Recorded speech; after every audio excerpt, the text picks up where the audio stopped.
En fait, c'était beaucoup plus simple en 93. Nous, aujourd'hui, on pourrait très bien la gagner cette compétition. Bah ouais, mais non en fait, parce que à l'époque, c'était vraiment une Ligue des champions. Donc fallait être champion pour y participer. Et donc mine de rien, la qualification, elle est beaucoup plus difficile en 93 par rapport à aujourd'hui. Parce que deuxième place, troisième place, quatrième place, rien à foutre. Il faut remporter son championnat, ce qui est vraiment pas une tâche facile quand on joue dans le championnat italien, allemand, français, espagnol ou anglais. Et aujourd'hui, si on avait encore ce format de qualification, Paris n'aurait même pas joué l'édition 2021-2022, ça aurait été Lille.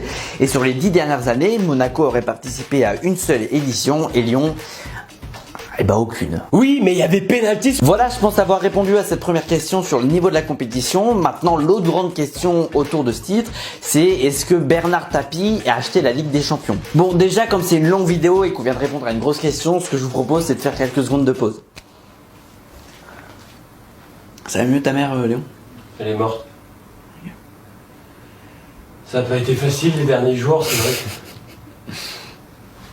Pardon, vas-y. Oh, je pensais à la scénette qu'on vient de tourner. Comme je te disais, ça n'a pas été facile. On s'abonne? On n'oublie pas de s'abonner, hein, ça fait plaisir de s'abonner.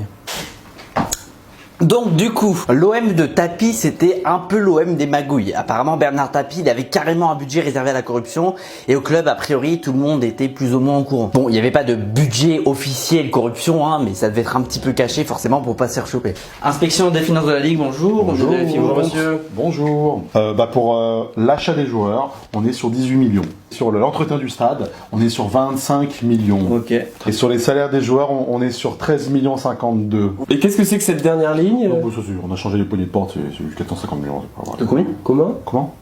Combien ça a coûté les poignées de porte? Poignées de porte, c'est les poignées de porte. Voilà. Oui, mais combien ça a coûté les poignées de porte? C'est les poignées de porte classiques, il n'y a pas de. Non, d'accord. Mais combien ça a coûté le prix? Ah, 400 millions. Combien? 450 millions? 450 millions des poignées de porte. 450 millions les poignées de porte. Et 6 jours avant la finale de la Ligue des Champions, il y a la fameuse affaire Valenciennes-OM. Qu'est-ce que c'est que cette affaire? En fait, pour la 36e journée de Ligue 1, Marseille veut gagner son match à Valenciennes sans trop s'embêter pour s'assurer le titre et préserver ses joueurs pour le match contre Milan. Du coup, Bernard Tapie tente d'acheter 3 défenseurs de Valenciennes pour qu'ils lèvent le pied contre une belle somme d'argent. Bon les gars, je vous paye, mais vous levez le pied. Hein. Ok.